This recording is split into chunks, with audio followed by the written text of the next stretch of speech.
자유와 해방에 대해서 산책을 해보도록 하겠습니다. 오늘날 이 답답한 세상이라고 말들을 많이 하는 시대여서 마음으로나마 신나고 즐거운 그런 생각을 하면서 즐거운 그 시간을 갖도록 그렇게 해 보려고 합니다.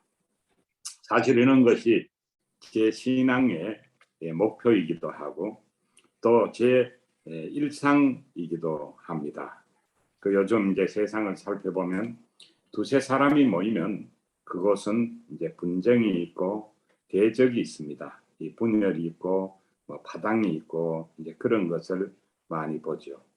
얽혀 있고 꽉 막혀 있어서 답답하기 쉽습니다. 오늘날 살아가는 사람들의 삶을 가까이 가서 살펴보면 시원함보다는 이렇게 답답함이 많고 사는 재미보다는 사는 고통이 큰 것으로 보이지만 오늘 고통보다 형통에 대한 산책을 해 보려고 합니다.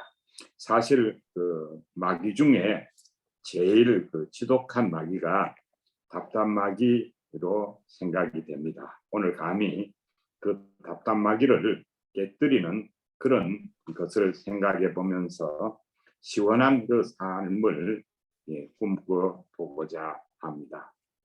막히고 얽히는 그런 것보다는 우리가 뚫리고 풀리는 그런 것에 도전해 보는 그런 시간이 되었으면 좋겠습니다. 왜냐하면 성경 말씀이 그런 것을 정확하게 말해 주고 있기 때문입니다. 효자가 어떤 것입니까? 우리 생각을 좀 해봅니다. 부모를 기쁘게 하는 겁니다. 그것이 바로 자녀가 즐겁게 잘 사는 것이 효자가 되는 것입니다. 무엇이 좋은 신앙인이고 하나님을 기쁘게 하는 것인가? 이것도 마찬가지입니다. 바로 우리 성도가 우리가 즐겁고 기쁘게 잘 사는 것이 하나님을 기쁘시게 하는 것이다. 그런 생각을 해 볼 수 있습니다. 그 길을 오늘 성경 말씀을 따라서 이렇게 쭉 한번 살펴보겠습니다. 우리가 말씀을 잘 모르기 때문에 즐겁고 기쁘게 살지 못하는지도 모르기 때문에 오늘 말씀을 생각하면서 말씀을 연구하고 살펴보기로 하겠습니다. 그럼 먼저 첫째로 형통한 세계를 먼저 보아야 합니다. 18절 말씀에 그것이 나와 있습니다. 시원하고 형통한 세계를 말해 주고 있습니다. 무엇이든지 너희가 땅에서 매면 하늘에서도 매일 것이요 무엇이든지 땅에서 풀면 하늘에서도 풀리리라. 참 요즘같이 이런 답답한 때이지만은 놀랍게도 성경에는 이런 시원한 말씀이 있습니다. 바로 이것이 이 문제 많은 세상에 살고 있는 우리에게 주시는 하나님의 메시지, 하나님의 선물로 생각이 됩니다. 이 얽히고 답답한 세상에 살고 있는 우리에게 주시는 시원하고 이런 형통한 말씀을 붙들어야 하겠다. 그런 생각을 해봅니다. 그래서 이런 것을 우리가 발굴하고 요즘 말로 하면 이런 것을 채굴하고 이런 좋은 지혜를 우리가 만나도록 그런 노력을 해야 될 것 같습니다. 매면 매이고 풀면 풀리는 그런 형통의 세계가 신앙의 세계입니다. 답답하고 맥 빠진 세계가 신앙이 아닙니다. 시원하고 편안하고 기분 좋은 그런 세계가 신앙의 세계라, 그런 생각으로 그런 것을 회복하는 도전을 감히 해보고자 합니다. 뭐 예를 들면은 이 선거철을 맞아가지고 내가 투표하는 사람이 뭐 대통령이 되고 내가 좋아하는 축구팀이 뭐 우승도 하고 뭐 그런 만사형통의 현장, 아마 그런 것이 신앙이라 생각하면 좋을 것 같고 좀 이해가 더 될 것 같습니다. 오늘날 사람이 모이면 분열하고 분쟁하고 신앙인들도 갈라져서 서로 대립하지만 오늘 말씀 18절은 최고의 형통, 아주 좋은 그 형통에 대해서 말해주고 있습니다. 내가 매면 매이고 내가 풀면 풀리는 그런 인생을 우리가 꿈꾸고 도전해야 되겠다, 그런 생각을 해봅니다. 이런 신앙 세계를 생각해 봅니다. 뜻대로 매이지도 않고 풀리지도 않으면 그것을 도전하고 기도해야 합니다. 힘없는 신앙, 도움 안 되는 신앙에 머무를 필요가 없다고 생각합니다. 신앙도 발전하고 성장하고 진화해야 합니다. 세상은 석기시대, 철기시대, 청동기시대, 과학시대로 쭉 발전해 왔는데 신앙이 원시시대로 그대로 머물러 있으면 안 된다는 생각이 듭니다. 그래서 신앙도 발전하고 또 성장하고 어떤 의미에서는 우리가 혁명하고 어떤 의미에서는 우리가 진화하고 그렇게 해 가야 한다고 생각해 봅니다. 성경은 바로 형통의 세계를 말하고 있습니다. 답답하고 고루한 세계가 아니라 시원한 발전의 세계를 말하고 있습니다. 그것도 보통 품질이 아니라 최고의 품질, 최고의 형통, 그런 것을 말하고 있습니다. 신앙은 명품이어야 한다고 생각합니다. 최첨단 신앙이어야 한다고 생각합니다. 그 신앙의 이 스케일을 이런 차원, 그러니까 뭐 기생품 정도 형식과 제도에 머무르는 그런 차원에 머무르지 말고 좀 높은 차원으로 업그레이드 했으면 좋겠다, 이제 그런 생각을 해봅니다. 두 번째로 어떻게 그러면은 형통한 이 법을 우리가 실행할 수 있는지, 이 둘째로는 성경이 그런 것을 얻는 형통한 방법에 대해서 말해주고 있습니다. 성경은 참 이래서 좋습니다. 성경은 구체적으로 그 방법까지를 말해주고 있어서 성경을 자세히 읽으면 신이 나고 힘도 납니다. 방법이 보이기 때문입니다. 그것이 19절입니다. 너희 중에 두 사람이 땅에서 합심하여 무엇이든지 구하면, 조건절이죠. 하늘에 계신 내 아버지께서 너희를 위하여 이루게 하시리라. 확실한 방법으로 성경은 말하고 있습니다. 추상적이거나 이렇게 좀 금이하지 않습니다. 성경은 확실한 방법을 언제나 제시하고 있습니다. 여기서 중요한 두 가지 말은 합심이라는 말과 무엇이든지라는 말입니다. 신앙은 합심의 세계입니다. 그리고 신앙은 무엇이든지의 세계입니다. 못해 안 돼의 세계가 아니고 이것이나 겨우 될까, 그런 세계가 아닙니다. 무엇이든지의 그 세계, 이런 것을 우리가 감사하게 생각을 해야 할 것입니다. 우리의 그 신앙의 그릇이 우리가 컵보다는 크고 아니면 바게스나 대야보다는 크고 넓어야 하고, 필경은 우리 신앙의 세계가 강이나 바다같이 넓어야 할 것입니다. 예, 합심은 그냥 생각하면은 마음을 합친다고만 생각하기 쉽지만, 마음이 일치하고 동의하고 협력하는 것을 말합니다. 이것이 합심이라는 말의 뜻입니다. 일치 동의가 분명한 목표가 되어 살아야 하겠다, 그런 생각을 해봅니다. 이것이 형통의 비결입니다. 다른 말로 하면은 형통의 노하우도 되고, 또 다른 말로 한다면은 형통의 테크놀로지다, 저는 그렇게 생각을 합니다. 천국을 이루는 천국의 코드다, 이렇게 생각을 합니다. 많은 것도 아니고 바로 두 사람의 일치, 두 사람의 협력이 형통의 비결이다, 이렇게 말하고 있습니다. 10사람의 일치, 10사람의 협력이라면 좀 부담스러울 것입니다. 그런데 이것은 단 두 사람이어서 해볼만해 보입니다.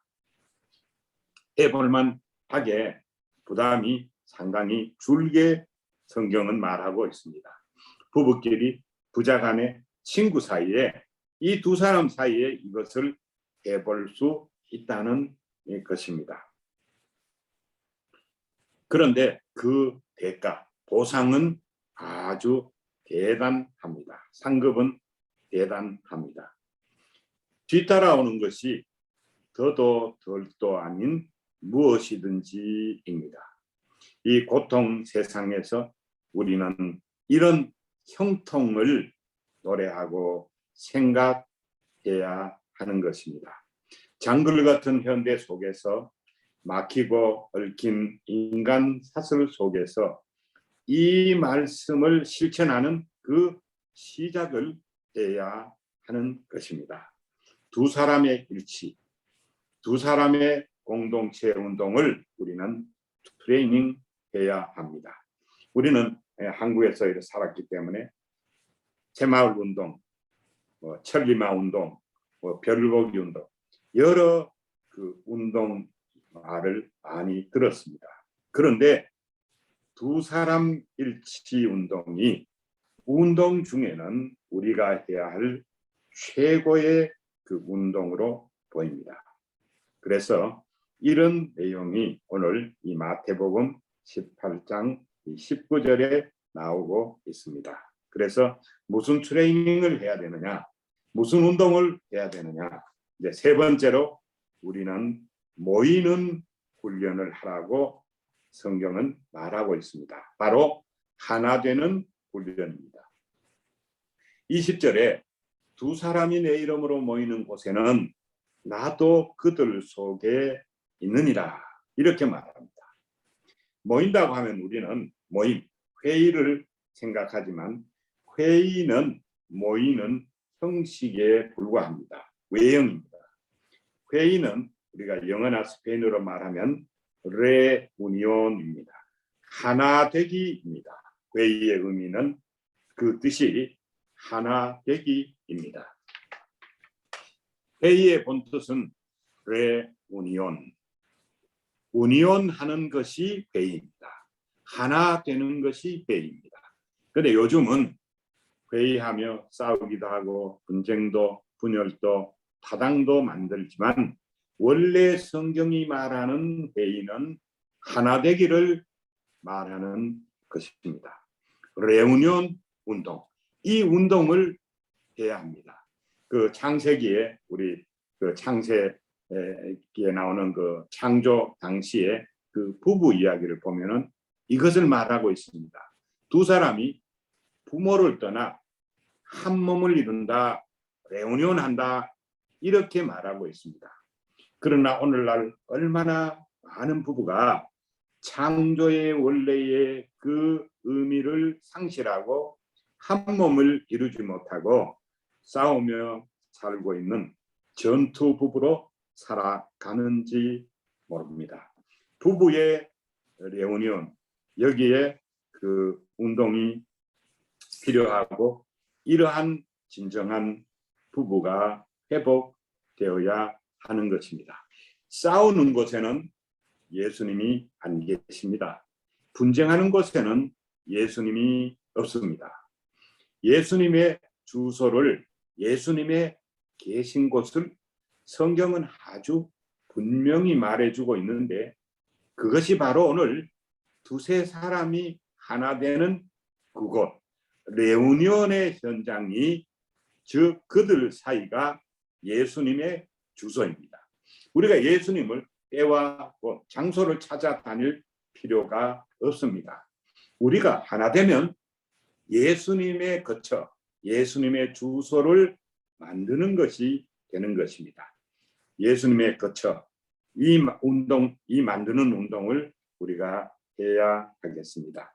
그러면은 매주 예수 계신 곳이 그 어디나 하늘나라, 그것이 되는 것이죠. 그래서 우리가 바로 하면 쉽지만 형통은 이렇게 너무 쉬울 수 있습니다. 형통은 우리 가까이 있습니다. 천국도 어렵지 않습니다. 천국도 멀리 있지 않습니다. 만사 형통은 우리 가까이 쉬운 것으로 다가와 있습니다. 그래서 성경은 천국은 침노하는 자의 것이다, 이렇게 말하고 있습니다. 그럼 우리가 예수님은 이렇게 우리가 주소가 파악이 됐는데, 이번에는 하나님의 주소, 계신 곳을 한번 만날 수 있는 것을 구체적으로 한번 파악을 해보겠습니다. 하나님의 주소, 천국이 어디 있는가, 예수님이 어디 있는가, 이런 생각을 좀 정리하는 것도 우리에게 필요한 것 같아서 한번 제가 좀 제 나름대로 한번 체크를 한번 해봤습니다. 그 성경의 신앙의 중요한 요소죠. 성경은 역시 하나님의 주소도 분명하게 말해주고 있습니다. 바로 출애굽기 25장 22절 말씀에 나와 있습니다.